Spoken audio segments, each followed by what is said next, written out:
चलिए स्टार्ट करते हैं हमारे आज के टॉपिक को। हमारा आज का टॉपिक होने वाला है क्वाड्रेटिक इक्वेशन। बहुत हलवा सा, बहुत इजी सा टॉपिक है, मतलब बिल्कुल दिमाग लगाने वाला टॉपिक ही नहीं है। बचपन से जो चीज़ें करते आ रहे हैं, जो तुमने 10th क्लास में किया है अभी तक ना, बस वही चीज़ करनी, कुछ भी नया नहीं है।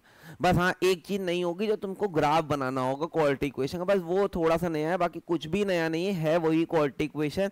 बस थोड़ा फैक्टराइजेशन ज़्यादा हो जाएगा, थोड़ा क्वेश्चन लेंथी लगने लगेगा, ठीक है, लेकिन हम वो सब प्रॉब्लम्स को डील करने आए हैं आपके साथ क्वाड्रेटिक इक्वेशन में, ठीक है। तो बिना टाइम वेस्ट किए स्टार्ट करते हैं हमारे टॉपिक को, है ना। क्वाड्रेटिक इक्वेशन, सबसे पहली बात तो आती है क्वाड्रेटिक इक्वेशन। जब भी बात करते हैं तो इक्वेशन तो बात की बात है, क्वाड्रेटिक एक्सप्रेशन क्या होता है। अगर मैं क्वाड्रेटिक एक्सप्रेशन की बात करूं तो क्वाड्रेटिक एक्सप्रेशन कुछ ऐसा दिखता है, y equals to a x square plus b x plus c, है ना। ऐसा एक क्वाड्रेटिक एक्सप्रेशन दिखता है। क्वाड्रेटिक एक्सप्रेशन कैसे दिखता है? हमेशा ऐसा, जहां पे y equals to a x square plus b x plus c, जहां पे x की जो हाईएस्ट पावर होती है, कोई भी चीज क्वाड्रेटिक तब कहलाती है जब उसकी हाईएस्ट पावर, जब उसकी हाईएस्ट पावर कितनी दे रखी हो, जब उसकी हाईएस्ट पावर 2 दे रखी हो। मैंने क्या बोला? क्वाड्रेटिक एक्सप्रेशन हो या क्वाड्रेटिक इक्वेशन हो, वो ऐसी चीज होती है जिसकी हाईएस्ट पावर क्या होती है? 2 होती है। जब x की पावर हाईएस्ट जो है वो 2 हो सकती है, तो जो इसके रूट्स निकल के आएंगे, रूट्स मतलब अगर किसी को रूट्स वर्ड बहुत खतरनाक लगता है कि सर रूट्स क्या होता है, रूट्स मतलब जब तुम इस इक्वेशन को सॉल्व करोगे या इस एक्सप्रेशन को सॉल्व करोगे तो इसके 2 आंसर आएंगे, इसके 2 आंसर आएंगे, उन्हीं आंसर्स को हम लोग रूट्स कहते हैं, ठीक। अभी ये y के इक्वल दे रखी, y equals to a x square plus b x c, तो ये एक्सप्रेशन कहलाई। अब यही a x square plus b x plus c equals to 0 लिखा हो, यही क्या लिखा हो? 0 के बराबर लिखा हो, तो ये इक्वेशन बन जाती है। सेम बात यहां पे भी लगती है, x की हाईएस्ट पावर, x की हाईएस्ट पावर, x की हाईएस्ट पावर 2 हो गई। x की जब हाईएस्ट पावर 2 है तो यहां पे भी जो रूट्स आएंगे, रूट्स आएंगे वो 2 आएंगे। एक रूट को मैंने अल्फा कह दिया, एक रूट को मैंने बीटा कह दिया, सिर्फ नाम दिया मैंने, एक अल्फा और एक बीटा, 2 नाम हो सकते हैं, अल्फा और बीटा। जैसे तुम्हारे दो नाम हो सकते हैं, एक स्कूल का नाम, एक घर का नाम। जैसे मैं अगर आपको एग्जाम्पल दूं तो एक का घर का नाम है राम, है ना, और बाहर का नाम है रामेश्वर, है ना। तो घर का नाम राम, तो घर का मतलब पहला नाम राम, दूसरा नाम रामेश्वर, तो मैंने नाम दिया है। 2 आंसर आ सकते हैं ना, तो 2 आंसर यानी एक अल्फा आ सकता है और एक बीटा आ सकता है, ठीक है। सिर्फ नाम है। हमारे कॉमर्स के बच्चे इन अल्फा और बीटा को देख के घबराए ना, बाकी साइंस वालों को तो इनकी आदत ही है, होती इन अल्फा और बीटा के साइन की, ठीक है। अब इस क्वाड्रेटिक इक्वेशन को जब भी हम लोग सॉल्व करते हैं, तो जब भी हम लोग सॉल्व करते हैं इस क्वाड्रेटिक इक्वेशन को, तो इस क्वाड्रेटिक इक्वेशन को सॉल्व करने के हमारे पास 3 तरीके हैं, है ना। पहला जनरल मेथड या कंप्लीटिंग द स्क्वायर मेथड। पहला मेथड होता है जनरल मेथड या फिर कंप्लीटिंग द स्क्वायर मेथड। दूसरा मेथड फैक्टराइजेशन मेथड। ये फैक्टराइजेशन मेथड को ही तुमने बचपन में मिडिल टर्म स्प्लिटिंग मेथड पढ़ा था, मिडिल टर्म स्प्लिटिंग मेथड पढ़ा था, स्प्लिटिंग मेथड, ठीक। ये जो मिडिल टर्म स्प्लिटिंग मेथड था, इसमें करते क्या थे, अगर थोड़ा सा मैं आपको याद दिला दूं, मान लेते हैं आपको एक ऐसी इक्वेशन दे रखी है, x square minus 5x plus 6 equals to 0। तो आप क्या करते थे, आप सबसे आगे वाला नंबर लेते थे और सबसे पीछे वाला नंबर लेते थे, ठीक। सबसे आगे वाला नंबर लेते थे और सबसे पीछे वाला नंबर लेते थे। तो सबसे आगे वाला नंबर मेरा 1 है और सबसे पीछे वाला नंबर है 6। 1 और 6 को मल्टीप्लाई किया, 6 हो गया। अब ये जो 6 आया है, इसका फैक्टराइजेशन करेंगे, इसको 2 टुकड़ों में तोड़ेंगे। तो 6 को 2 टुकड़ों में तोड़ लिया, एक 2 में एक 3 में। कैसे? 2 इंटू 3 जो होता है वो 6 होता है, और 2 और 3 को जोड़ के भी कितना मिलता है? 5 मिलता है। तो मैंने इसको कैसे तोड़ लिया? X square minus 2x minus 3x, देखो ये माइनस क्या हो जाएगा? माइनस 5x हो जाएगा, प्लस 6, है ना, प्लस 6 इक्वल्स टू 0। अब आप पहले 2 में कॉमन निकाल लेंगे, फिर दूसरे 2 में कॉमन निकाल लेंगे।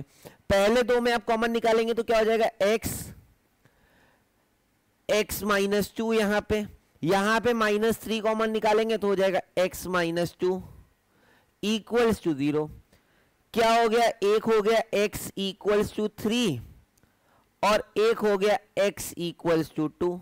दो मेरे रूट्स निकाला, एक को अल्फा कह दिया, एक को बीटा कह दिया, एक को 3 कह दिया, एक को 2 कह दिया, नाम हो गया। ठीक, ये आपका मिडिल टर्म स्प्लिटिंग मेथड या फैक्टराइजेशन मेथड था।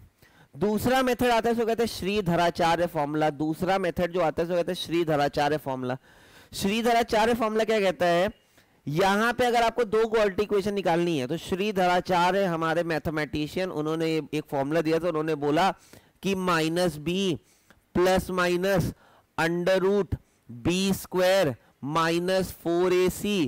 -4ac upon 2a। इस फॉर्मूले को लगाएंगे और चीजों को सॉल्व करेंगे। -b plus minus under root B square -4ac upon 2a। जहां पे आपका ये जो b होता है ये कोफिशिएंट ऑफ x होता है,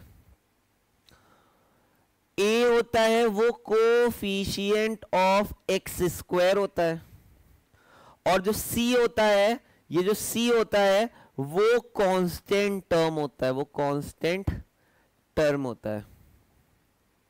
ठीक, वो क्या होता है, कांस्टेंट टर्म होता है। ठीक, अब मैंने क्या क्या बताया, मैंने आपको बताया एक a एक b एक c। जैसे मैंने कहा एक क्वाड्रेटिक इक्वेशन लिखी है ax square plus bx plus c equals to 0। तो जो x स्क्वायर के साथ वाला नंबर होता है उसको a कहते हैं। तो देखो लिखा भी मैंने कोफिशिएंट ऑफ x स्क्वायर। जो x के साथ नंबर होता है उसको b कहते हैं, जो x के साथ नंबर होता है उसका कोफिशिएंट को b कहते हैं। और c यानी लास्ट टर्म जो कांस्टेंट होता है, इसका तो कोई x वैक्स नहीं लगा होता है, तो इस फॉर्मूले में डालेंगे तो भी सॉल्व हो जाएगा।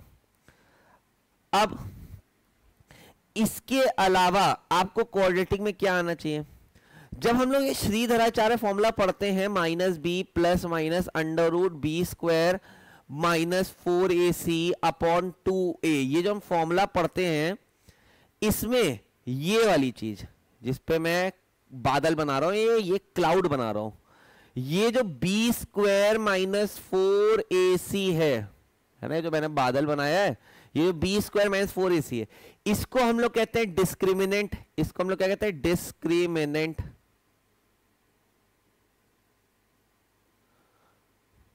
इसको हम लोग कहते हैं डिस्क्रिमिनेंट। ये जो डिस्क्रिमिनेंट है ये किसी भी क्वाड्रेटिक इक्वेशन का आपको नेचर बता सकता है। ये आपको किसी भी क्वाड्रेटिक इक्वेशन क्या बता सकता है, नेचर बता सकता है। अब वो नेचर कैसे कैसे हो सकते हैं, जैसे आपके 3 तरह के नेचर हो सकते हैं भाई। पहला नेचर हो सकता है कि आपको गुस्सा बहुत आता होगा, आपको गुस्सा आ रहा होगा। दूसरा है आप बहुत खुश होंगे। तीसरा यार निकल जाओ, मेरे को बात ही नहीं करनी है ना। आप देखो आपके खास इंसान के यही 3 नेचर तो होते हैं, या तो वो आपसे गुस्सा रहता है, या तो वो आपसे बहुत खुश रहता है, या तो कहता है मेरे से बात ही मत करो, है ना। तो ऐसे ही इसके भी हमारे पास 3 नेचर होते हैं। क्वाड्रेटिक इक्वेशन में हमको 3 नेचर, ये आपके खास इंसान की तरह है क्वाड्रेटिक इक्वेशन। ठीक, वो 3 नेचर क्या हो सकते हैं, वो 3 नेचर क्या हो सकते हैं, तो वही देखते हैं, वही आपको एक डिस्क्रिमिनेंट बताता है। तो ये बी स्क्वायर -4ac अगर 0 से बड़ा आ गया, किससे बड़ा आ गया, 0 से बड़ा आ गया अगर आपका बी स्क्वायर -4ac, तो हमारे जो रूट्स का नेचर होते हैं वो रियल होते हैं एंड अनइक्वल होते हैं, एंड अनइक्वल होते हैं। दूसरा, अगर ये बी स्क्वायर -4ac 0 से कम आ गया तो आपके रूट्स जो होते हैं वो इमेजिनरी होते हैं। कैसे होते हैं, इमेजिनरी। और इस कंडीशन के लिए ही मान लो हमने पढ़ा था कि हम लोग ने एक चैप्टर पढ़ रखा है कॉम्प्लेक्स नंबर, हमारे रूट में नेगेटिव साइन आ गया तो हम लोग आयोटा लगा लेते हैं। हम लोग क्या लगा लेते हैं, इस केस में हम हमेशा उसके आगे आयोटा लगा लेते हैं और हम सॉल्व कर लेते हैं पूरे क्वेश्चन को वैसे ही। अभी आएगा, आपको एक क्वेश्चन दिखाते हैं। थर्ड, आपको बी स्क्वायर -4ac 0 के बराबर दे रखा है, तो आपको क्या करना है, आपको बताना है इसका नेचर क्या है। तो इसका नेचर होगा रियल एंड इक्वल। अब इक्वल और अनइक्वल्स का अगर मैं मतलब बताऊं तो इक्वल का मतलब है जो अल्फा आया है वही बीटा आएगा, मतलब एक 2 आया है तो दूसरा भी 2 ही आएगा, एक 2 आया है तो दूसरा भी 2 आया है। रियल एंड अनइक्वल का मतलब है अल्फा और बीटा एकदम बराबर नहीं है, अल्फा और बीटा एकदम बराबर नहीं। ये रियल अनइक्वल के साथ तुम एक वर्ड और लगाना चाहते हो, रैशनल होगा। यहां पे हमको जो नंबर मिलेगा वो रैशनल नंबर मिलेगा, ठीक, और यहां पे भी रैशनल मिलेगा, ठीक है। पर यहां पे इमेजिनरी नंबर मिलेगा, या फिर हम उसको कहते हैं कि हमको एक कॉम्प्लेक्स नंबर मिलेगा जो हम कॉम्प्लेक्स नंबर में पढ़ते हैं, ठीक। ये मेरी एक बात हो गई, ठीक। पहली बात तो इस फॉर्मूले में ये जो बी स्क्वायर माइनस 4ac है वो डिस्क्रिमिनेंट को दिखाता है, और डिस्क्रिमिनेंट आपको नेचर दिखाने में मदद करेगा। फिर आपसे अगर आपको एक क्वाड्रेटिक इक्वेशन लिख के दे दी a x square plus b x plus c equals to 0, ऐसी आपको एक क्वाड्रेटिक इक्वेशन अगर आपको उसने लिख के दे दी है, तो इस क्वाड्रेटिक इक्वेशन को देखते हुए आपसे वो 3 चीजें निकालने को पूछ सकता है। सबसे पहली चीज आती है उसको कहते हैं सम ऑफ रूट्स, सबसे पहली चीज आती है उसको कहते हैं सम ऑफ रूट्स। दूसरी चीज जो पूछता है वो पूछता है प्रोडक्ट ऑफ रूट्स,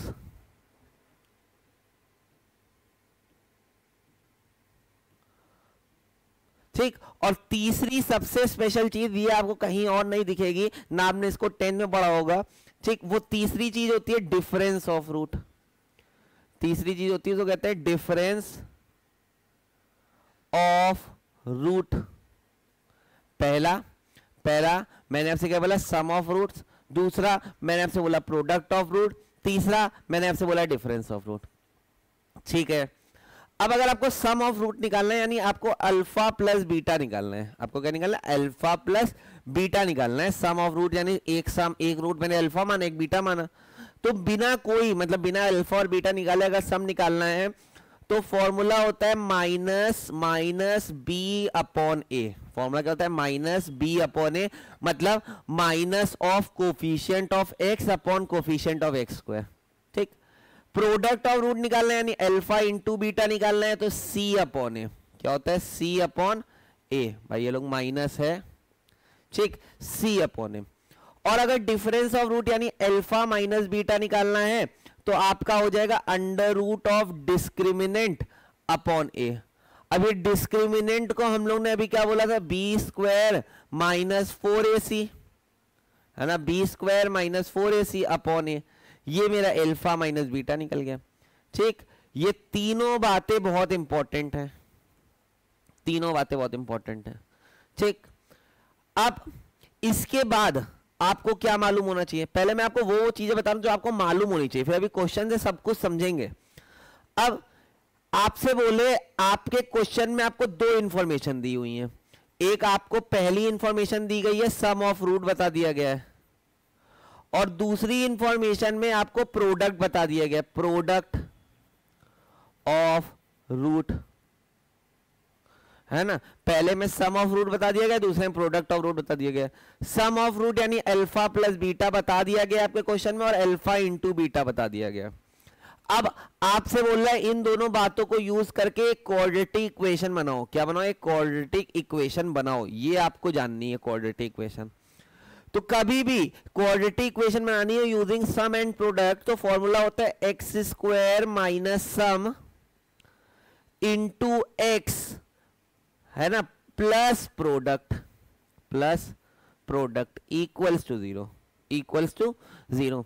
जैसे मैंने कहा मेरे को x square minus 5x plus 6 equals to 0 दे रखा था, तो यहां पे अगर तुम a देखोगे तो a 1 हो गया, b देखोगे तो b माइनस 5 हो गया, और मेरे को c जो है वो 6 हो गया। c कितना हो गया, 6 हो गया।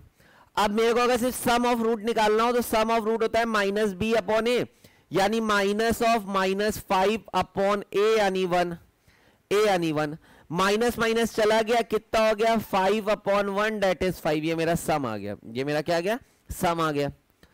दूसरी चीज, अगर मेरे को प्रोडक्ट ऑफ रूट निकालना हो तो ये होता है c अपॉन ए, ये होता है c अपॉन ए। c कितना है, 6 अपॉन a यानी 1, तो मेरा प्रोडक्ट कितना आ गया, 6। मेरा प्रोडक्ट कितना आ गया 6। अब मेरे को अगर इक्वेशन बनानी हो तो इक्वेशन कैसे बन जाएगी, एक्स स्क्वायर सम मैंने कितना निकाला है 5, तो देखो -5 एक्स प्लस प्रोडक्ट कितना निकाला है 6 इक्वल्स टू 0। देखो शायद मैंने क्वेश्चन भी तो यही लेके शुरू किया था। देखो ये जो इक्वेशन और ये जो इक्वेशन है दोनों सेम नहीं है, तो अगर तुमको सम और प्रोडक्ट दिया हो तुम वापस क्वाड्रेटिक बना सकते हो। कैसे, इस फॉर्मूले को यूज करके। कोई दिक्कत, कोई दिक्कत, कोई दिक्कत। जल्दी से इतनी बातों का स्क्रीनशॉट ले लें फटाक से। चलिए अब आते हैं अपने क्वेश्चन पे, अब आते हैं अपने क्वेश्चन पे। ठीक है, ये आपके लिए क्वेश्चन दे रखा है, आपको इस क्वेश्चन को सॉल्व करना है। पहले 1 मिनट मैंने आपको दिए, फटाक से जल्दी से वीडियो को पॉज करें और फटाक से इस क्वेश्चन को एक बार देखें। 1 मिनट मैंने आपको दिया है, जल्दी से देखें। अब आप देखें, आपको इक्वेशन दे रखी है, आपको इक्वेशन दे रखी है x square plus 2 equals to 0, ये इक्वेशन दे रखी है। ठीक है, अब बहुत हलवा सा क्वेश्चन है, यहां +2 है, इधर जाएगा -2 हो जाएगा, तो x square is equals to -2। अब स्क्वायर हटेगा इधर से तो ये अंडर रूट हो जाएगा, स्क्वायर हटेगा तो यहां पे अंडर रूट हो जाएगा। अब जल्दी से जरा 30 सेकंड मैंने दिए, आप सोच के बताएं आपको क्या लगता है अगर अंडर रूट में माइनस आता है तो हमको क्या करना चाहिए। अंडर रूट में अगर माइनस आता है तो हमको क्या करना चाहिए। तो अगर आपको याद हो कभी पहले तो अंडर रूट आता है, अंडर रूट अगर मैंने स्क्वायर हटा के अंडर रूट लगाया तो उसके आगे पहले प्लस माइनस का साइन लगा, तो मैंने प्लस माइनस साइन लगा दिया। और अंडर रूट में -2 आ जाए तो मैं इसको ऐसे लिख लेता हूं, x is equal to plus minus under root 2 अलग और अंडर रूट -1 अलग। मैंने अंडर रूट -2 को 2 इंटू -1 में तोड़ लिया तो अंडर रूट 2 अलग कर लिया, अंडर रूट -1 अलग कर लिया। अब कॉम्प्लेक्स नंबर पढ़ते टाइम तुमने पढ़ा है अंडर रूट -1 जो होगा उसको हम लोग आयोटा लिख सकते हैं, और अंडर रूट का है ना उसको क्या लिख सकते हैं, आयोटा लिख सकते हैं। अंडर रूट का कहा, ठीक है, आयोटा लिख सकते हैं। ठीक है, तो इसको मैंने आयोटा लिख लिया, तो मेरा आंसर क्या है, मेरा आंसर आ गया x is equal to +√2 iota. ठीक, ये मेरा आंसर हो गया, ये मेरा आंसर हो गया। सबसे पहला क्वेश्चन और कॉम्प्लेक्स का क्वेश्चन है, थोड़ा बहुत कॉम्प्लेक्स का बेसिक अगर आपको मालूम है तो ये वही वाला क्वेश्चन है। अगर नहीं मालूम है तो हमारे चैनल पे जाके आप देख सकते हैं, कॉम्प्लेक्स की वीडियोस पड़ी हुई हैं, ज्यादा से ज्यादा बार देखें, कॉम्प्लेक्स को टॉपिक को अच्छे से क्लियर करें। ठीक है, ठीक है। अब आते हैं अपने अगले क्वेश्चन पे। अब ये क्वेश्चन दे रखा है, इसमें क्वाड्रेटिक इक्वेशन सॉल्व करनी है। अब ये क्वेश्चन देखने में ही बहुत बड़ा लग रहा है, 25x² plus 30x plus 7 equals to 0। अब तुम इसमें अगर मिडिल टर्म स्प्लिटिंग लगाओ तो मैं ऐसा नहीं कह सकता हूं कि नहीं टूट सकता होगा, हो सकता है टूट जाए, पर इस ऐसे क्वेश्चन जहां मेरे को आते हैं ना, मैं वहां पे श्रीधराचार्य फॉर्मूला ही फॉलो करता हूं। ठीक है, ए कितना है यहाँ पे 25, बी कितना है यहाँ पे 30, सी कितना है 7। ठीक, आपको मिल गया। अब श्रीधराचार्य फॉर्मूले के हिसाब से जाते हैं तो मेरा फॉर्मूला है -b plus minus under root b² -4ac upon 2a। तो अगर इसी हिसाब से जाते हैं तो -30 प्लस माइनस अंडर रूट में यहां पे 30 का स्क्वायर यानी 900 -4 इंटू 25 इंटू c यानी 7 अपॉन 2a यानी 25। सॉल्व करते हैं, ये हो गया -30 प्लस माइनस 900। ठीक, 25 4 100, 100 इंटू 7 700 अपॉन 50। तो ये हो गया -30 plus minus under root of 200 upon 50। ठीक, अब अंडर रूट ऑफ 200 अगर मैं निकालता हूं, मैं अगर अंडर रूट ऑफ 200 निकालता हूं तो जरा मैं 200 लिखता हूं और उसका अंडर रूट कर देता हूं तो 14 पॉइंट समथिंग आया है। 30 प्लस माइनस 14.14, मैं मान लेता 14.14 अपॉन 50। ठीक, और अगर तुम अंडर रूट नहीं सॉल्व करना चाह रहे हो, इसको डेसिमल में नहीं लाना चाह रहे हो, तो तुम ऐसे भी कर सकते हो। ठीक है, अगर आपकी कैलकुलेटर नहीं अलाउड है तो आप ऐसे भी कर सकते हैं। ठीक, आप 200 लिखेंगे, तोड़ लेंगे 200 को, 2 10 ये 100 2 5 50 2 25 फिर 5 5 और 5 1 अब ये दोनों ने पेयर बना लिया और इन दोनों ने पेयर बना लिया, तो ये दोनों तो बाहर आ जाएंगे, तो -30 प्लस -10 लिख लिया। ठीक है, 5 ये एक बाहर आ गया और एक ये 2 बाहर आ गया, तो 5 इंटू 2 10, रूट के अंदर 2 रह गया, अपॉन 50। ठीक है, अब यहां क्या हो गया, -30 प्लस 10 रूट 2 अपॉन 50 एक हो जाएगा, और एक दूसरा हो जाएगा -30 माइनस 10 रूट 2 अपॉन 50।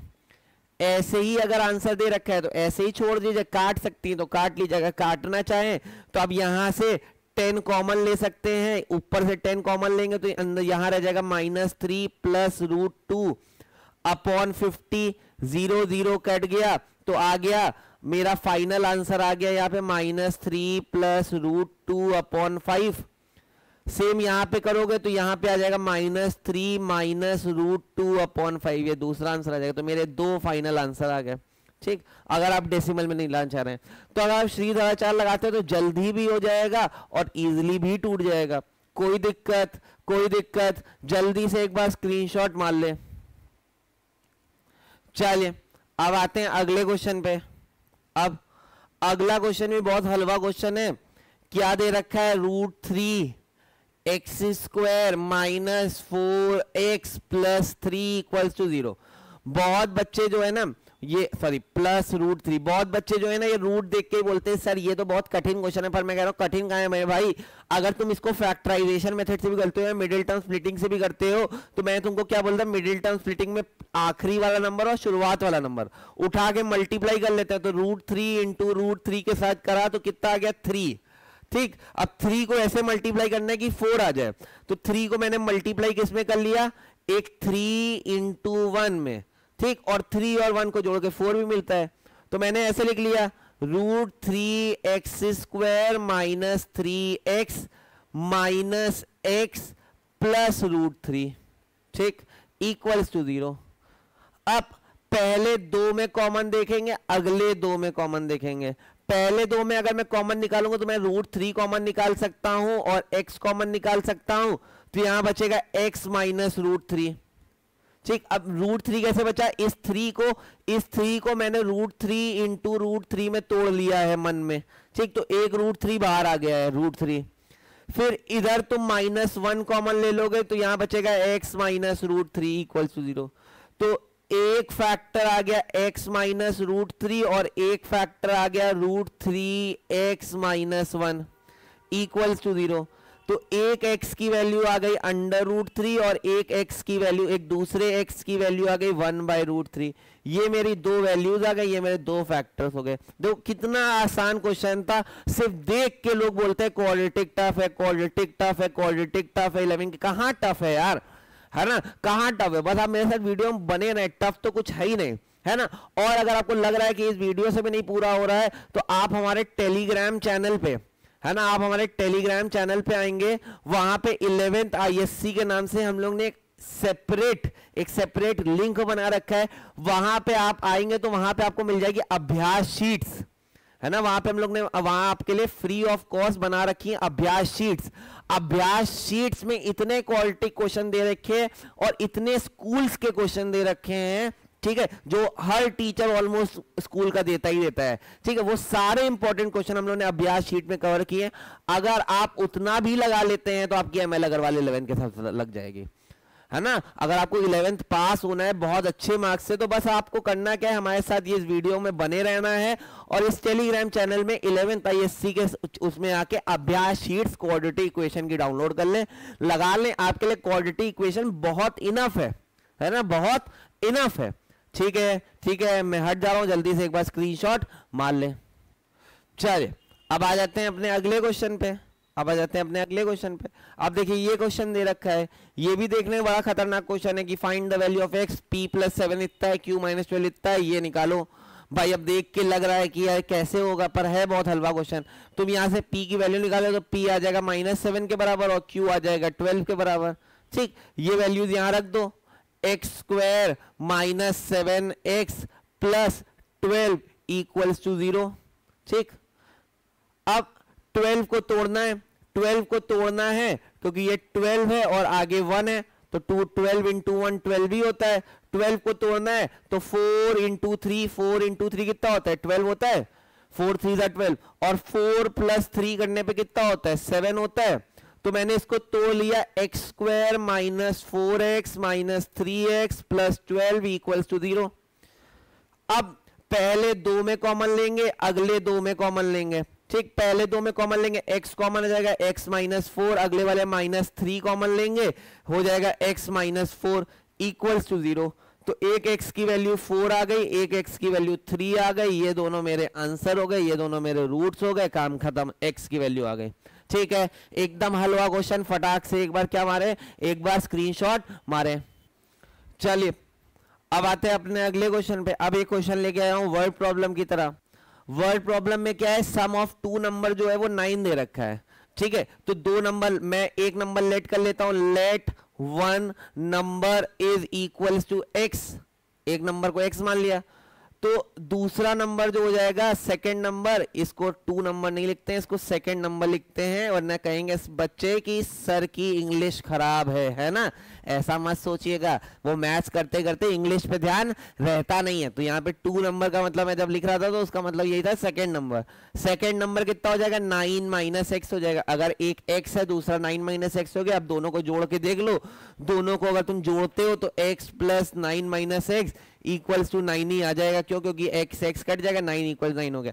पर हमको दिखाना नहीं है ऐसे, एक नंबर को अगर मैंने x मान लिया है तो दूसरा नंबर ऑटोमेटिक सी बात है वो सम माइनस एक्स के बराबर होगा। ठीक, अब आगे क्या बोल रहा है, and the sum of their squares is 41। अब इन दोनों का स्क्वायर कर देंगे तो x का स्क्वायर प्लस 9 माइनस एक्स का स्क्वायर इज इक्वल्स टू 41, है ना। इन दोनों के स्क्वायर का एडिशन किसके बराबर है, 41 के बराबर है। सॉल्व करते हैं तो कितना हो गया, x square plus 81 plus x square minus 2 into 9 x into x equals to 41। ठीक, x square plus x square करेंगे 2x स्क्वायर, यहाँ पे माइनस 18x, यहाँ का प्लस 81 माइनस 41। ठीक, 81 ये इधर माइनस 41 हो गया। सॉल्व करोगे 2x स्क्वायर माइनस 18x, यहां पे आ जाएगा 81 माइनस 41, 40 हो गया इक्वल्स टू 0। ठीक, अब चाहो तो अपने श्रीधराचार्य लगा लो, श्रीधराचार्य लगा लेते हो तो फॉर्मूला क्या है, minus b plus minus under root B square minus 4ac upon 2 है। अब मैं श्रीधराचार्य क्यों लगा रहा हूँ, तो मिडिल टर्म तोड़ना चाहे तो मिडिल टर्म भी कर लो, पर मैं हर मेथड इसलिए बार बार रिवाइज करवा देता हूँ। जैसे अभी तक लगा दो पिछले 2 क्वेश्चन किससे किए, नॉर्मल फैक्टराइजेशन से किए, ये श्रीधराचार्य से कर रहा हूँ। ऐसा क्यों कर रहा हूँ कि आपको हर कॉन्सेप्ट रिवाइज होता रहे। ठीक, तो अगर आपको फैक्टराइजेशन से आप तोड़ सकते हैं तोड़ लीजिए, मैं भी तोड़ सकता हूँ, पर मैं इसको श्रीधराचार्य से लगाता हूँ। श्रीधराचार्य लगाता हूँ तो बी मेरा माइनस 18 है, तो माइनस 18 और पहले से जो माइनस दिया होता है फॉर्मूले वो minus, plus minus under root minus 18 का स्क्वायर 4, ए कितना है 2, सी कितना है 40 अपॉन 2 ए देखेंगे तो 2 इंटू 2, ये माइनस और ये माइनस कितना हो जाएगा प्लस का 18 प्लस माइनस अंडर रूट में करेंगे तो 18 का स्क्वायर, अगर मैं 18 का स्क्वायर निकालता हूं तो 18 इंटू 18 अगर मैंने किया तो ये मेरा होता है 324, इधर 4 2 दा 8, 8 4 दा 32, है ना, 320 हो गया अपॉन 2 इंटू 2 4, तो ये हो गया एक बार 18 plus minus 324 minus 20 root 4 upon 4, तो रूट 4 होता है 2, तो एक बार ये टूट जाएगा 18 प्लस 2 अपॉन 4 और एक बार ये हो जाएगा 18 माइनस 2 अपॉन 4। भाई रूट 4 तो 2 होता है ना, तो 2 लिखा है मैंने। 18 तो 20 डिवाइडेड बाय 4 और एक बार 16 डिवाइडेड बाय 4। ठीक, तो 20 डिवाइड बाय 4 5 होता है और 16 डिवाइड बाय 4 कितना होता है 16 होता है। तो और देखो 5 4 दा 20 होता भी था। ठीक है, तो मैंने तोड़ लिया, कोई दिक्कत। तो मेरे 2 नंबर क्या हो गया 5 और 4। चेक करना चाहो तो 5 और 4 को जोड़ने पर 9 आता है, 5 का स्क्वायर करोगे 25 हो गया, और 4 का स्क्वायर 16 हो गया, 6 5 11, 1 2 1 3 1 4 41 हो गया, उनके स्क्वायर का सम भी। तो हाँ, मेरे जो आंसर आए हैं वो सही आए हैं, बिल्कुल करेक्ट हम लोग ने क्वेश्चन किया है। इजी क्वेश्चन था, एग्जाम में आने लायक क्वेश्चन है, अच्छे से इसको कर लीजिए। मैं साइड हट जाता हूं, जल्दी से आप स्क्रीनशॉट ले लीजिए। चलिए अब आते हैं अपने अगले क्वेश्चन पे। देखिए अगला क्वेश्चन दे रखा है, ठीक है। ये क्वेश्चन कैसे सॉल्व करेंगे? अगर मैं इस क्वेश्चन को नॉर्मल इंडिसेस के मेथड या जो इंडिसेस एक्सपोनेंट लॉग हम लोग जो टॉपिक पढ़ते हैं ना उस हिसाब से चले, तो इसको जो 5 पावर x ऐसे ही लिखा देता हूँ। इंडिसेस की प्रॉपर्टी कहती थी अगर दो लोग डिवाइड में हैं, बेस सेम है, तो पावर माइनस हो जाती है। तो देखो पहले से ही माइनस दे रखी है, तो मैंने इसको ऐसे तोड़ लिया, 5 का स्क्वायर अपॉन 5 की पावर x, ठीक, इज इक्वल्स टू इधर कितना होता है 5 का क्यूब। 5 का क्यूब कितना होता है? 5 का क्यूब होता है आपका 5 5 जो 25, 25 5 जो 125 प्लस 1, ठीक। अब अगर मैं सॉल्व करना चाहूं तो ये 5 की पावर x बहुत अजीब लग रहा है, तो इसको मैंने एक नया नाम दे दिया y, ठीक। तो अब देखो इक्वेशन क्या हो गई, y प्लस 5 का स्क्वायर यानी 25 upon y is equals to 126, ठीक। अब y square plus 25 upon y, अब मैंने क्या किया, अब मैंने क्या किया, एलसीएम ले लिया, इज इक्वल्स टू 126। सॉल्व करेंगे तो ये हो जाएगा y स्क्वायर ऐसे ही प्लस 25 ऐसे ही is equals to 126y, cross multiplication में चला गया, हो गया y square minus 126y plus 25 equals to 0। अब ये टूट तो सकता नहीं है, अब ये टूट तो सकता नहीं है, तो इसको श्रीधराचार्य से तोड़ेंगे और आप निकालेंगे। श्रीधराचार्य से अगर मैं तोड़ता हूं तो अगर मैं इसको तोड़ूंगा तो ये कैसे टूट जाएगा, ये आपका हो जाएगा, अगर मैं श्रीधराचार्य तोड़ता हूं तो minus of minus 126 plus minus under root minus 126 का स्क्वायर, माइनस 126 का स्क्वायर। कुछ कैलकुलेशन गलती तो नहीं लग रही है? एक बार जरा कैलकुलेशन चेक करते हैं, जरा 1 मिनट में कैलकुलेशन देख लूं। हाँ देखिए क्वेश्चन में थोड़ी सी गड़बड़ थी, मैं इरेज करके आपको क्वेश्चन जरा थोड़ा सा गलत दे रखा है मैंने, क्वेश्चन कॉपी करने में ये गलती हो गई है। क्या क्वेश्चन में गड़बड़ थी? क्वेश्चन में गड़बड़ ये है, क्वेश्चन में 5 की पावर x प्लस 1 दे रखा है, ये भी दे रखा है, तभी हमारे आंसर में थोड़ा दिक्कत आ रहा था। यहाँ पे 5 की पावर x प्लस 1 दे रखा है, तो 5 पावर x प्लस 1 दे रखा है, तो 5 की पावर x इंटू 5 अलग तोड़ लिया, ठीक है। जब भी देखो ये वाली प्रॉपर्टी लग गई, a की पावर m इंटू a की पावर n दिया होता है तो a की पावर m प्लस n हो जाता है, तो a की पावर m प्लस n हो जाता है। तो इसका मतलब क्या है, पावर पहले से एडेड दे रखी है, अब अलग कर लिया, 5 की पावर 1 अलग कर लिया और 5 पावर x अलग कर लिया, ठीक, बाकी सेम है 125 प्लस 1। अब 5 की पावर x को y मान लिया, तो यहाँ 5y रह गया अपॉन 5 का square 25 upon y equal to 125 plus 1 126। यहाँ पे ये 5y स्क्वायर हो गया प्लस 25। पूरा क्वेश्चन सही था, बस वो x प्लस 1 नहीं लगा था ना, इस वजह से हमारा रूट टूट नहीं था, बहुत अजीब सा दिख रहा था, ठीक है। तो मैंने कॉपी करते टाइम यहाँ पे प्रिंटिंग मिस्टेक हो गई है, x प्लस 1 है। अब ये हुआ क्या, अब देखो 5y स्क्वायर माइनस 126y, ये जो y है इधर मल्टीप्लाई हो गया और इधर आ गया minus 126y plus 25 equals to 0, ये आपको इक्वेशन दे रखी है। अब करेंगे 25 इंटू 5, पहला नंबर और लास्ट नंबर मल्टीप्लाई करते हैं, तो 25 इंटू 5 करेंगे तो ये होता है 125, और लाना मेरे को कितना है 126, तो 125 इंटू 1 में तोड़ लेते हैं, है ना, तो ये हो जाएगा 126, 125 इंटू 125 और 1 में तोड़ लिया तो 125 प्लस 1 126 भी होता है, तो मैंने इसको ऐसे लिख लिया 5y square minus 125y minus y plus 25 equals to 0। कोई दिक्कत? अब पहले दो में कॉमन लेंगे तो 5y कॉमन आ जाएगा, हो जाएगा y माइनस 25, इधर कॉमन लेंगे माइनस 1, तो इधर हो जाएगा y माइनस 25 इक्वल्स टू 0। तो ये हो गया 5y माइनस 1 एक, और दूसरा हो गया y माइनस 25 इक्वल टू 0। तो एक y की वैल्यू आ गई 1/5 और एक y की वैल्यू आ गई 25। अब आप सोच रहे हो कि आंसर आ गया, तो अभी आंसर नहीं आया। क्यों नहीं आया अभी आंसर? अभी आंसर इसलिए नहीं आया क्योंकि हमारे क्वेश्चन में y तो था ही नहीं है, तो मैंने लेट किया है। तो अब आपने लेट किया है तो एक बार अब 5 की पावर x एक बार 1/5 के बराबर हो गया, और एक बार 5 की पावर x 25 के बराबर हो गया। तो 5 की पावर x यहां से आ गया 5 की पावर -1 के बराबर, तो x की वैल्यू -1 आ गई। दूसरा 5 की पावर x 25 यानी 5 के स्क्वायर के बराबर आ गया, तो x यहां से 2 के बराबर आ गया।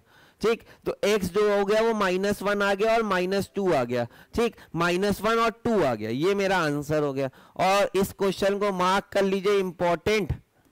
ठीक, इस क्वेश्चन को मार्क कर लीजिए इंपॉर्टेंट, अच्छा क्वेश्चन है, एग्जाम में आने लायक क्वेश्चन है। ठीक है, क्यों? क्योंकि भाई देखने में इसमें आपके 2 चैप्टर कवर हो गए भाई, एक्सपोनेंट भी उसने पूछ लिया, क्वाड्रेटिक भी पूछ लिया। ठीक है, ठीक है। अब आते हैं अपने अगले क्वेश्चन पे। ठीक, अब ये क्वेश्चन ही बहुत इंपॉर्टेंट क्वेश्चन है, बहुत अच्छा क्वेश्चन है। क्या दे रखा है? X square plus 3x plus 2 का whole square minus 8x square plus 3x plus, है ना, -4। अब तुम देखो ये जो x स्क्वायर प्लस 3x है यहाँ पे भी और इतना यहाँ पे भी है, तो मैं लेट कर लेता हूं इस x स्क्वायर प्लस 3x को कुछ नया नाम y, क्योंकि भाई ये दो जगहों पे है तो दोनों को सेम मान लिया, इसको मैंने y मान लिया, तो ये हो जाएगा, यहां हो जाएगा y प्लस 2 का होल स्क्वायर, और इधर हो जाएगा -8y -4 इक्वल्स टू 0, है ना।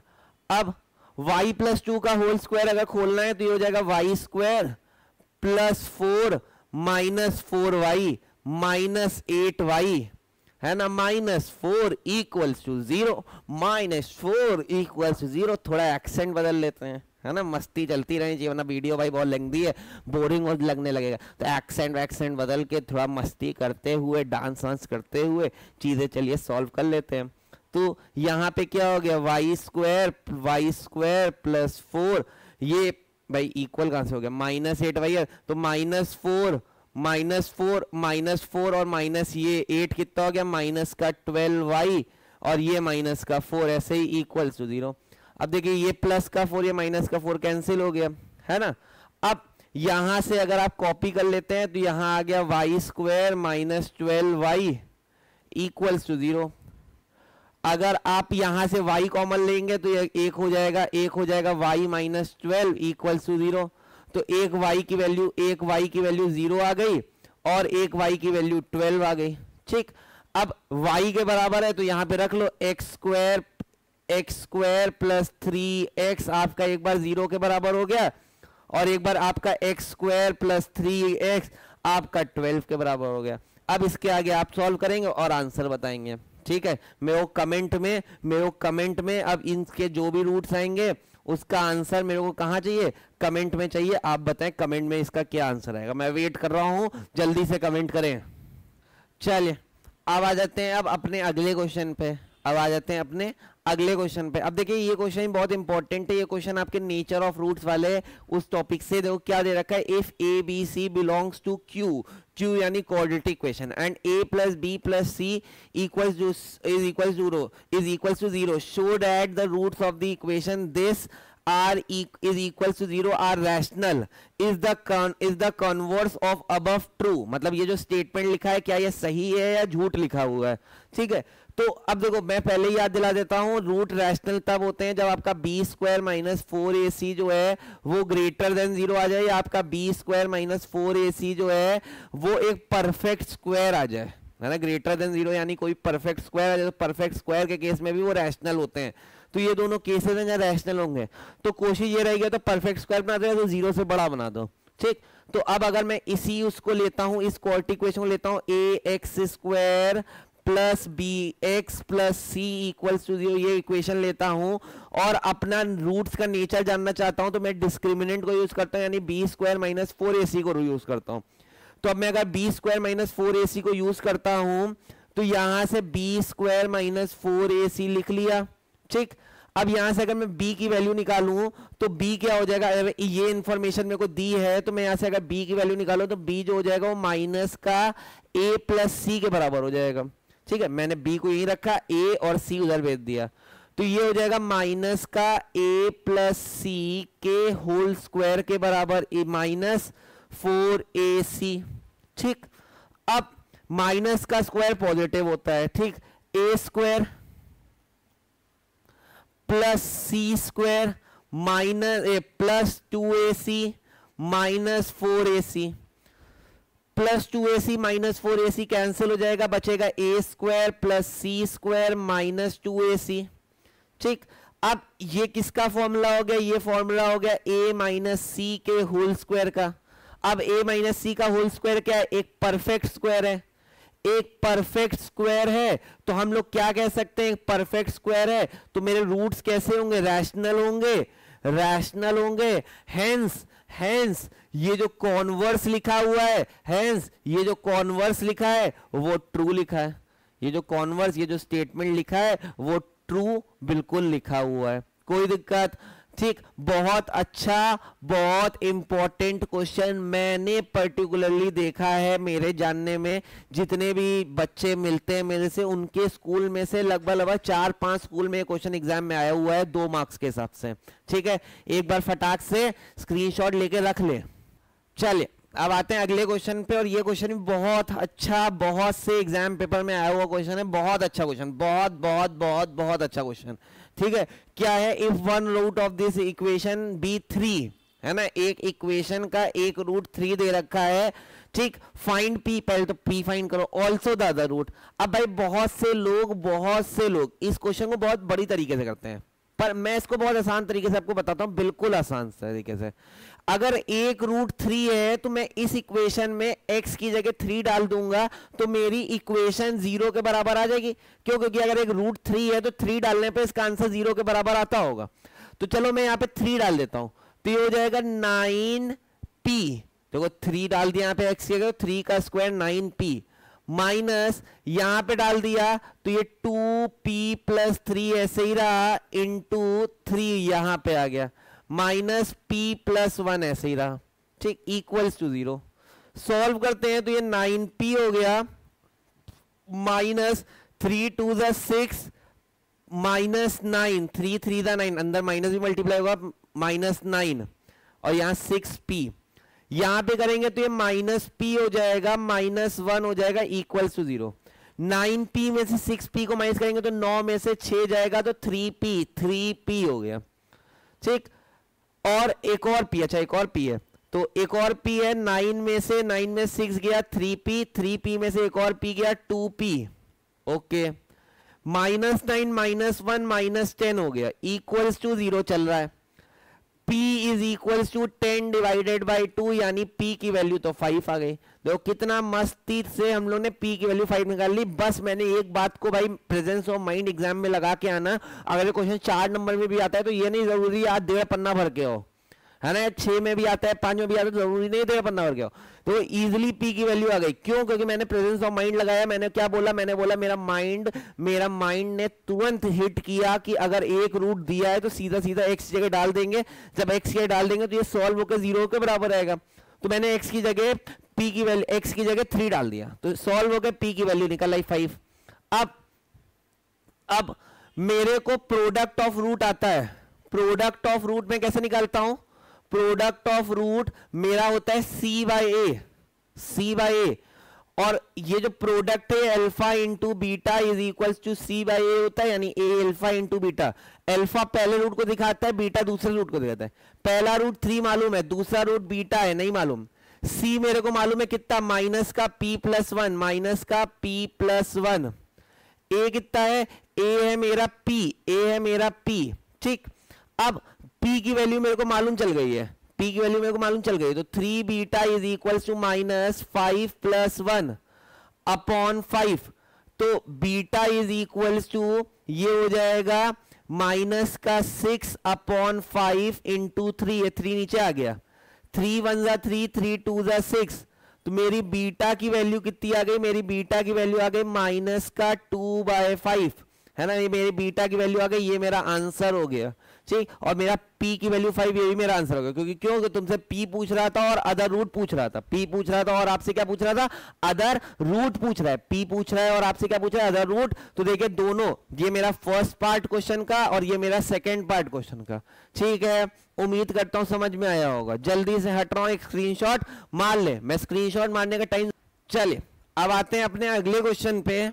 अब अपने अगले क्वेश्चन पे जब आएंगे तो अब ये क्वेश्चन आपके लिए होमवर्क होगा, ये क्वेश्चन आप करोगे मेरे लिए, ठीक है, ये क्वेश्चन आपके लिए होमवर्क होगा, मैं नहीं बताऊंगा क्यों, क्योंकि मैंने इतने सारे क्वेश्चन कर दिए, एक क्वेश्चन तो आप भी करके मेरे को कमेंट में बताओ, मैं आपको समझा देता हूँ क्वेश्चन को, ठीक है, समझाने का मेरा, मैं समझा देता हूँ। Find the value of a if one root of the equation this is square of other. तो एक अगर रूट अल्फा है तो दूसरा उसका स्क्वायर है, यानी अल्फा स्क्वायर है। अब तुम एक बार इन दोनों रूट्स को ऐड कर लेते हो तो alpha plus alpha square is equals to minus b by a हो जाएगा, जो कि b यहां से देखोगे तो b है -6, तो माइनस ऑफ -6 अपॉन a यानी 8। तो यहां से अल्फा प्लस अल्फा स्क्वायर आ गया 6/8 के बराबर। काट लोगे, 2 3 6, 2 4 8, तो तुम कह सकते हो अल्फा प्लस अल्फा स्क्वायर यहां से इक्वल्स टू 3/4 के बराबर आ गया। ये मेरी पहली इक्वेशन बन गई। दूसरा मेरे को प्रोडक्ट ऑफ रूट मालूम है। क्या मालूम प्रोडक्ट कैसे? अल्फा इंटू अल्फा स्क्वायर जो होता है वो c/a के बराबर होता है, जहां पे c जो है वो a है और तुम्हारा a कितना है, 8 है। तो alpha cube is equals to a/8 हो गया, alpha cube is equals to a/8 हो गया। अब क्या करेंगे? अब सिंपल सिर्फ सॉल्विंग रह गई है। ये मेरी दूसरी इक्वेशन रह गई। मोस्टली ये वाली इक्वेशन नंबर 1 इक्वेशन को लेके सॉल्व करेंगे। कैसे सॉल्व करेंगे? Alpha square plus alpha minus 3/4 equals to 0। अब ये क्वाड्रेटिक इक्वेशन बन गई है। अगर अभी भी क्वाड्रेटिक नहीं लग रही है तो एलसीएम ले लो, तो ये हो जाएगा 4 alpha square plus 4 alpha minus 3 equals to 0। LCM लिया, जब एलसीएम लिया तो 4 डिवाइड में आ गया, 4 इधर मल्टीप्लाई में चला गया, ये एक क्वाड्रेटिक इक्वेशन बन गई। इस क्वाड्रेटिक इक्वेशन को सॉल्व करें, अल्फा की 2 वैल्यूज आ जाएंगी, अल्फा की 2 वैल्यूज आ जाएंगी। उन दोनों वैल्यूज को यहां एक बार डाल के देखोगे, ए की वैल्यू निकल आएगी, ठीक है, ए की ऐसे 2 वैल्यूज निकल के आएंगी। अब इसके आगे आप सॉल्व करेंगे। मैंने क्वेश्चन का 90% सॉल्व कर दिया, सिर्फ सॉल्विंग रह गई है। तो आप ये सॉल्व करेंगे और आंसर में वो कहां बताएंगे? कमेंट में बताएंगे। आंसर में वो कहां बताएंगे? कमेंट में बताएंगे। आगे बढ़ने से पहले मैं फिर बता देता हूं, अगर आपको ऐसे ही और क्वेश्चन चाहिए तो आप हमारे टेलीग्राम चैनल पे आ जाएं। ठीक, हमारे टेलीग्राम चैनल पे आप हमारे क्लास 11th ISC पे जाएं, कॉलम में वहां पे अभ्यास शीट्स दे रखी हैं। उन अभ्यास शीट्स ये फ्री ऑफ कॉस्ट है, आप डाउनलोड करके क्वाड्रेटिक इक्वेशन के और भी ऐसे ही क्वेश्चन लगा सकते हैं। जल्दी से एक बार फटाक से क्वेश्चन का स्क्रीनशॉट ले लें, ये आपको ही करना। चलिए अब आ जाते हैं ग्राफ और साइन ऑफ क्वाड्रेटिक इक्वेशन। ठीक है, ग्राफ और साइन ऑफ क्वाड्रेटिक इक्वेशन के बारे में बात करते हैं। आपने लीनियर इक्वेशंस के ग्राफ बनाने देखे होंगे। लीनियर इक्वेशंस के जब आप ग्राफ बनाते थे तो लीनियर इक्वेशन को जैसी होती थी y equals to ax plus b, जब भी इसका ग्राफ बनाते थे ये एक स्ट्रेट लाइन बनते थे। ठीक, लेकिन जब भी हम लोग क्वाड्रेटिक इक्वेशन का ग्राफ बनाते हैं तो पहले तो क्वाड्रेटिक इक्वेशन का ग्राफ हमेशा उसका जो एक्सप्रेशन होगा वो ऐसा होगा, y equals to ax square plus bx plus c। इसका जो ग्राफ बनेगा वो हमेशा पैराबोला शेप का बनेगा। हमेशा कैसा बनेगा? पैराबोला शेप का बनेगा, हमेशा ये पैराबोला शेप बनेगा। अब हमारे पास जो पैराबोला हो सकते हैं वो 4 हो सकते हैं। ये जो पैराबोला है हमारे पास ये 4 हो सकते हैं, कुछ 4 तरीके से पैराबोला बन सकता है। ठीक, पहला पैराबोला कुछ ऐसा होगा, पहला पैराबोला कुछ ऐसा होगा, दूसरा कुछ ऐसा हो सकता है। ठीक, तीसरा कुछ आपको ऐसा पैराबोला दे रखा है। ठीक है, कुछ ऐसा पैराबोला दे रखा है। तीसरा आपका कुछ ऐसा पैराबोला दे रखा है। ठीक है, ये आपको 3 पैराबोलाज, आप ये 4 पैराबोलाज आपको दिए हैं। ठीक, ये जो पहले 2 फर्स्ट और सेकंड पैराबोलाज हैं इनको हम लोग अपवर्ड पैराबोलाज बोलते हैं। आपके जो डायग्राम होंगे इन्हीं 4 शेप में से कोई एक शेप का बनेगा। पहले वाले अपवर्ड पैराबोला कहलाते हैं। ये जो थर्ड और ये जो फोर्थ है इसको हम लोग डाउनवर्ड पैराबोला बोलते हैं। मैंने क्या बोला, अभी तक मैंने कुछ बताया ही नहीं। अभी तक तो मैंने सिंपल सी बात बोली कि कभी भी लीनियर इक्वेशन का ग्राफ बनाते थे तो वो हमेशा एक स्ट्रेट लाइन बनता था, लेकिन हम लोग पढ़ क्या रहे हैं, हम लोग क्वाड्रेटिक इक्वेशन ग्राफ बनाए जा रहे हैं तो वो हमेशा पैराबोला का शेप होगा। और पैराबोला 4 शेप ले सकता है, पहले 2 अपवर्ड पैराबोला, नीचे 2 डाउनवर्ड पैराबोला। कोई दिक्कत? कोई दिक्कत? जल्दी से एक स्क्रीनशॉट मारे इतनी बात का, फिर आगे बढ़ते हैं, फिर अगली स्लाइड पे जाएंगे। ठीक है, अब आपने 4 पैराबोलस पढ़ लिया। मैंने बोला 4 पैराबोलस के शेप हो सकते हैं, पहले 2 अपवर्ड, नीचे वाले 2 डाउनवर्ड। ठीक, अब मैंने तो बोला ये जो पैराबोला बनेगा ये अपवर्ड कब बनेगा या डाउनवर्ड कब बनेगा, सबसे पहली तो बात ये आती है। तो मेरे साथ स्टेप बाय स्टेप चलेंगे। देखो मैं स्टेप में लिखवा देता हूं। Step 1 right the quadratic equation in a standard form. सबसे पहले क्वाड्रेटिक इक्वेशन को स्टैंडर्ड फॉर्म में लिख लेंगे। स्टैंडर्ड फॉर्म में लिख लेंगे मतलब हमारी जो क्वाड्रेटिक इक्वेशन का स्टैंडर्ड फॉर्म होता है वो ऐसा होता है, ax² plus bx plus c equals to 0। ये मेरा क्वाड्रेटिक इक्वेशन का फॉर्म होता है। ठीक, अब ये जो क्वाड्रेटिक इक्वेशन का ये जो फॉर्म है, ये जो क्वाड्रेटिक इक्वेशन बनी है, इसमें आपका क्वाड्रेटिक इक्वेशन 2 केसेस में हो सकता है, केस 1 और केस 2। केस 1 जब आपका क्वाड्रेटिक इक्वेशन अपवर्ड होगा, अगर क्वाड्रेटिक इक्वेशन अपवर्ड होगा तो ये जो आपके a है इसकी वैल्यू ग्रेटर देन 0 दे रखी होगी। और अगर आपका पैराबोला डाउनवर्ड है, अगर आपका पैराबोला डाउनवर्ड है तो आपका ये जो a है वो लेस देन 0 दे रखा होगा। ठीक, मैंने आपसे क्या बोला, आप डिसाइड कैसे करेंगे, आप डिसाइड कैसे करेंगे कि अपवर्ड है कि डाउनवर्ड है। आपको ये जो वैल्यू दी होगी a की, अगर वो ग्रेटर देन 0 है तो अपवर्ड है, अगर लेस देन 0 है तो डाउनवर्ड है। जल्दी से मैं 30 सेकंड के लिए साइड हो रहा हूं, जल्दी से पहला स्टेप लिख ले, पहला स्टेप लिख ले।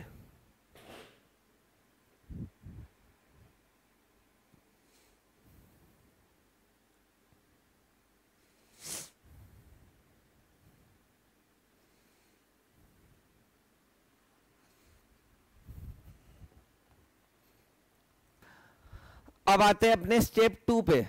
देखो टोटल ये जो ग्राफ है 4 स्टेप में बनेगा। पहला स्टेप मैंने क्वाड्रेटिक इक्वेशन को स्टैंडर्ड फॉर्म में लाया और ए देखा, ए डिसाइड करेगा क्वाड्रेटिक इक्वेशन अपवर्ड होगा या डाउनवर्ड होगा। स्टेप 2 अब डिस्क्रिमिनेंट निकालेंगे, डिस्क्रिमिनेंट फाइंड करेंगे, डिस्क्रिमिनेंट फाइंड करेंगे। अगर आपका डिस्क्रिमिनेंट ग्रेटर देन 0 आता है ना, तो जो आपके रूट्स होंगे वो रियल होंगे और अनइक्वल होंगे। ठीक, अब रियल और अनइक्वल होंगे तो जो आपको पैराबोला होगा वो 2 शेप्स ले सकता है। एक ऐसा शेप ले सकता है जो अपवर्ड होगा, अपवर्ड होगा तो a की वैल्यू ग्रेटर देन 0 होगी। दूसरा शेप कुछ ऐसा हो सकता है, वो इधर से आ रहा है और ऐसे कट करते हुए चला जा रहा है, ये डाउनवर्ड पैराबोला हो गया। अगर आपका d ग्रेटर देन 0 है, ठीक, अगर आपका d इक्वल्स टू 0 है तो आपके रूट जो होंगे वो रियल होंगे और इक्वल होंगे। अब रियल और इक्वल होंगे तब भी 2 शेप बन सकते हैं। पहला आपका ये जो पैराबोला ये जो बना, ये जो पैराबोला बना ये सिर्फ टच करते हुए चला जाएगा। क्यों? क्योंकि सिर्फ एक ही पॉइंट पे तो दोनों लाई कर रहे होंगे। अनइक्वल मतलब 2 अलग अलग पॉइंट मिलेंगे, एक यहां पे मिलेगा एक यहां पे मिलेगा, पर इक्वल मतलब एक ही पॉइंट पे लाई कर रहा होगा। तो या तो आपका ग्राफ ऐसे बन जाएगा या तो आपका ग्राफ ऐसे बन जाएगा, टच करते हुए नीचे से चला गया, है ना, नीचे से टच करते हुए चला गया। ठीक, या फिर अगर आपकी d की वैल्यू लेस देन 0 आ गई तो रूट जो होंगे वो इमेजिनरी होंगे, मतलब रियल और इक्वल की तो बात ही नहीं है, वो होंगे ही नहीं, वो एग्जिस्ट ही नहीं करते होंगे। तब भी आपका ग्राफ बनेगा, आप बस ऐसे बना दोगे, वो कट नहीं करेंगे ना टच करेंगे,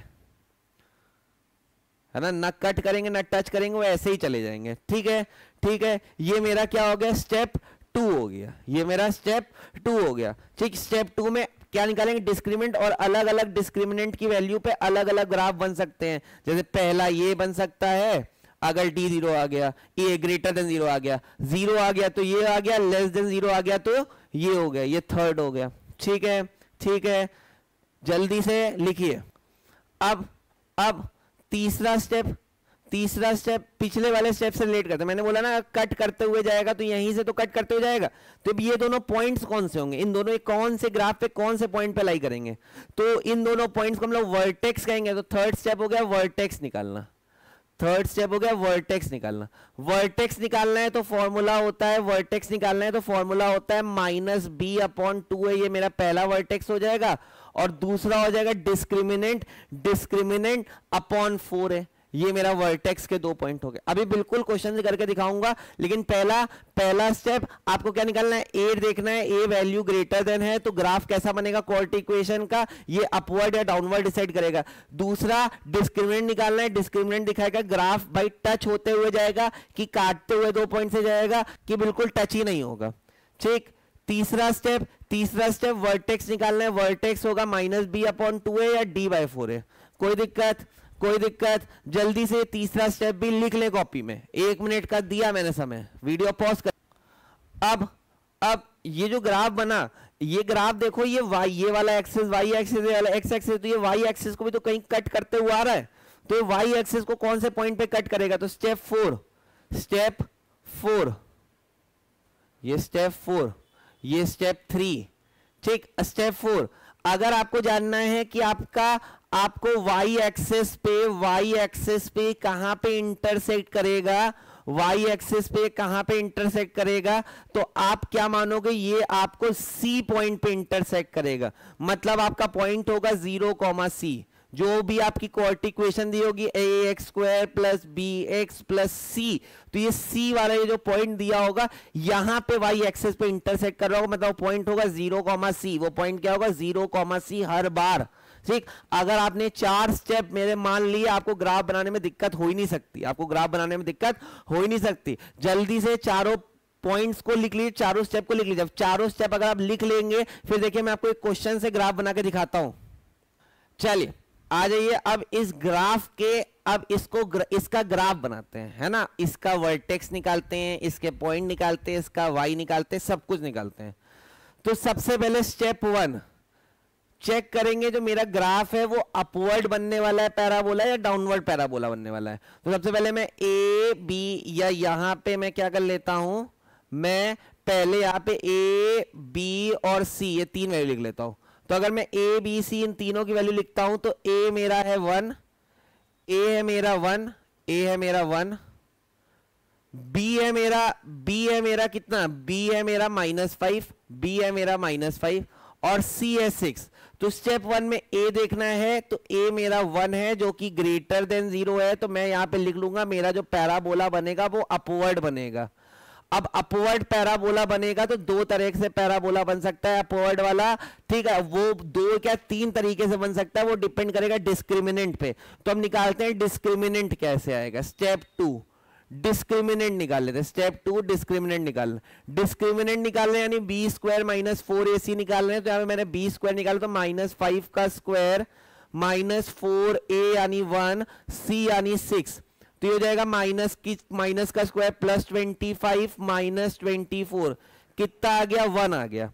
अगर आपका डिस्क्रिमिनेंट ग्रेटर देन 0 आ जाता है तो मैंने बताया था आपके रूट्स जो होते थे वो रियल होते हैं और अनइक्वल होते हैं। अब अनइक्वल होते हैं तो कौन से 2 अनइक्वल पॉइंट हैं वो निकाल लेते हैं, ठीक है। तो मैंने सॉल्व किया x² - 5x + 6 = 0। तो अब जब इसको सॉल्व करोगे तो आपको x के 2 अनइक्वल रूट्स x = 2 और x = 3 मिलेगा। मैं सॉल्व करके नहीं दिखा रहा हूं, क्यों नहीं सॉल्व करके दिखा रहा हूं, क्योंकि अभी मैंने इतनी देर पीछे आपको बताया कि मैं इस इक्वेशन को कैसे सॉल्व करता हूं। मैंने अभी एक क्वेश्चन में पीछे सॉल्व करके दिखाया भी था, ये इक्वेशन जहां पे 2 और 3 इसके आंसर आए भी थे, ठीक। तो x की वैल्यू 2 और ये 3 है, मैं पीछे वीडियो में देख चुका हूं। अगर आपको नहीं याद आ रहा है पीछे जाएं, इसको फैक्टराइज करें, कैसे फैक्टराइज करते वो देखें, ठीक। तो x की वैल्यू 2, x की वैल्यू 3 आ गई। अब x की वैल्यू 2 और x की वैल्यू 3 आ गई, ठीक। तो ये मेरे पॉइंट्स मिलकर जहां से वो कट होते हुए जाएगा, अपवर्ड बनेगा और नीचे से वो जो कट होते हुए जाएगा, अब वो कट होते हुए जाएगा तो उसका वर्टेक्स कितना होगा, तो स्टेप 3 में वर्टेक्स देखेंगे। अब वर्टेक्स निकालने के लिए देख लो मैंने फॉर्मूला क्या देखा था, -b/2 है और d/4 है। तो चलो यहाँ पे वर्टेक्स निकाल लेते हैं, यहाँ पे वर्टेक्स निकाल लेते हैं। अगर मैं वर्टेक्स निकालता हूं तो मेरा होता है -b/2a, d/4a। तो यहां पे अगर मैं वर्टेक्स निकाला तो मेरा -b यानी -5, -b यानी माइनस और -5। अपॉन 2a यानी 2 इंटू 1 कॉमा यहां पे आपका d निकाल लेता हूं तो मेरा d आया था 1 अपॉन 4a यानी 4 इंटू 2 है ना, नहीं सॉरी 4 इंटू 1, तो ये कितना आ गया, ये आ गया मेरा 5/2 और कॉमा 1/4। अगर मैं पॉइंट लेता हूं 5/2 और 1/4 तो ये आ जाएगा आपका 2 5 ये 2.5, ये आपका आ गया 2.5 और ये आ गया आपका 0.25, एक आ गया आपका 2.5 और एक आपका आ गया 0.25। जल्दी से दोनों पॉइंट आ गए। एक बार जल्दी से इतनी बात का स्क्रीनशॉट ले, मेरे को अगले पेज पे जाना पड़ेगा, ठीक है। तो मेरा वर्टेक्स आ गया 2.5 और 0.25 माइनस का, भाई एक चीज यहां पे करेक्शन कर लीजिए, माइनस d/4a होता है, ये माइनस साइन छूट रहता है, माइनस d/4a होता है, माइनस d, तो ये हो जाएगा माइनस का 0.25, ठीक। अब यहीं पे जरा स्टेप 4 भी कर लेते हैं कि ग्राफ अगले पेज पे बना पाए। स्टेप 4 में मेरे को y इक्वल्स टू c देखना है, मेरा c कितना है 6, y इक्वल्स टू 6, तो मेरा जो पॉइंट हो जाएगा जो x एक्सिस से कट होते हुए जाएगा वो हो जाएगा 0,6, मेरा जो पॉइंट हो जाएगा वो हो जाएगा 0,6। अब आइए अपना ग्राफ बनाते हैं। अब मैं ग्राफ बनाने के लिए मैं एक बिल्कुल स्ट्रेट लाइन खींच लेता हूं, ठीक है। एक मिनट, कलर बदल लेता हूं, हाँ चल अब कलर बदल लेता हूं, कलर कर लेता हूं मैं, एक स्ट्रेट लाइन बनानी है और कलर कर लेता हूं व्हाइट। आइए एक स्ट्रेट लाइन बनानी है, मैं स्ट्रेट लाइन बनाया, ठीक है। इसको थोड़ा सा सीधा करना है, सीधा कर लो, ठीक है। ये मेरा पॉइंट हो गया, ठीक। अब एक लाइन ऐसे बनेगी तो एक लाइन ऐसे बन गई, ठीक है। ये मेरा पॉइंट हो गया, मैंने देखिए लाइन बना लिया आपके लिए। अब वाइटी कलर से करता हूं, ठीक है। सबसे पहले तो मैं वो वाला पॉइंट करूंगा जो y एक्सिस से कट होता जाएगा, वो 0,6 होगा, तो मैं इसको 1 मान लेता हूं, इसको 2 मान लेता हूं, इसको 3 मान लेता हूं, इसको 4 मान लेता हूं, इसको 5 और इसको 6। तो जो मेरा ग्राफ होगा वो यहां से कट करता जाएगा, ये पॉइंट हो जाएगा 0,6, ठीक। अब जहां से मेरा कट करते हो जाएगा इधर भी जरा मार्क कर लो, एक 1 हो गया, ये 2 हो गया, ये 3 हो गया, ये 4 हो गया, ये 5 हो गया और ये 6 हो गया। मेरे जो दो पॉइंट जहां से कट होते हुए जाएगा वो होगा एक 2 और एक 3, तो मतलब एक मेरा एक यहाँ पे मेरा पॉइंट, ये जो जहां से कट कर रहा है ये पॉइंट हो गया 0,2 और एक हो गया 0,3, ठीक। तो अगर मैं मार्क करूंगा तो एक ये हो जाएगा पॉइंट 0,2 और एक पॉइंट हो जाएगा यहां पे 0,3, ठीक। और जो मेरी वर्टेक्स है, मेरी जो वर्टेक्स है वो है 2.5 और 0.25 नेगेटिव का, है ना, 2.5 और 0.25 नेगेटिव का। तो जल्दी से देखिए वर्टेक्स कहां पे प्लॉट होगी, जल्दी से देखिए वर्टेक्स कहां पे प्लॉट होगी, आप बताएं। अब देखिए, अब आपने देखा होगा आपको वर्टेक्स मिला है 2.5 और माइनस 0.25, तो 2.5 लगभग यहां आता होगा और माइनस का 0.25 भाई ये 0 है, यहां पे 1 है तो माइनस का 0.25 यहां पे आता होगा लगभग यहां पे। तो इस पॉइंट को मैंने मार्क कर लिया 2.5 कॉमा माइनस 0.25, ये मेरा वर्टेक्स हो गया ये वाले पॉइंट से, ठीक। अब सिर्फ और सिर्फ ग्राफ बनाना रह गया, व्हाइट कलर से अपना ग्राफ बना लेते हैं। तो ऐसे आपका ये जो ग्राफ आएगा वो ऐसे आएगा, है ना, इस वर्टेक्स से होते हुए, ठीक है, इस पॉइंट को लेते हुए ऐसे चला जाएगा। ये आपका अपवर्ड पैराबोला बना है। अपवर्ड क्यों बना है, क्योंकि आपका ए जो था वो ग्रेटर देन 0 था, यानी 1 इज ग्रेटर देन 0, तो अपवर्ड पैराबोला बना है। ये ग्राफ बन गया, ये ग्राफ बन गया, ये क्वेश्चन डन हो गया, बस क्वेश्चन डन, आंसर। आपने क्वेश्चन सॉल्व कर लिया step by step, 1 step 2 step 3 step 4। Exam में भी ऐसे ही स्टेप वाइज करके आना, ठीक, फुल मार्क्स मिलेंगे, ठीक। और ये ग्राफ बना देना, ये ग्राफ बना देना जहां वर्टेक्स आपको 2 पॉइंट्स, ये वाई वाला वर्टेक्स है ना, और ये अपवर्ड पैराबोला बना है, ठीक है। ये आपके लिए क्या बन गया, ये आपके लिए आपका ग्राफ बन गया। अब दुनिया का कोई भी क्वेश्चन आ जाए इन्हीं 4 स्टेप से होगा, ठीक है, ठीक है। चलिए बढ़ते हैं आगे, खत्म, ठीक। लगभग देखिए लगभग 1 घंटे में हम लोगों ने पूरी क्वाड्रेटिक पढ़ ली, इससे ज्यादा क्वाड्रेटिक में कुछ नहीं है ना। और देखिए कितने मजे में हम लोगों ने क्वाड्रेटिक खत्म कर लिया, स्टेप बाय स्टेप ग्राफ बनाना देख लिया, ठीक है। तो बहुत ज्यादा टेंशन लेने वाला चैप्टर ही नहीं है। बस मैं आपसे फिर बोल रहा हूं, अगर आपको लग रहा है कि यार अभी भी मेरे को चाहिए और इतना सारा मॉड्यूल कैसे हो पाएगा, मैं इतना सारा ML अग्रवाल की किताब कैसे लगा पाऊंगा या लगा पाऊंगी, तो आप हमारे टेलीग्राम चैनल पे आके हमारी अभ्यास शीट्स डाउनलोड कर सकते हैं। वहां वहां पे हम लोगों ने सॉर्ट करके सिर्फ और सिर्फ इंपॉर्टेंट क्वेश्चन दिए हैं। आप वो इंपॉर्टेंट सॉलिड क्वेश्चन कर लीजिए, हमारे टेलीग्राम चैनल पे ज्वाइन होके आपका 90% सिलेबस, क्या 99% सिलेबस, 90 नहीं 99% क्वेश्चन आपके कवर हो जाएंगे, है ना। आप इस बात की हमारे पास गारंटी, इस बात का हमारे पास एक्सपीरियंस है। ठीक है, ठीक है, तो मिलते हैं आपसे नेक्स्ट वीडियो में, तब तक के लिए टाटा बाय बाय।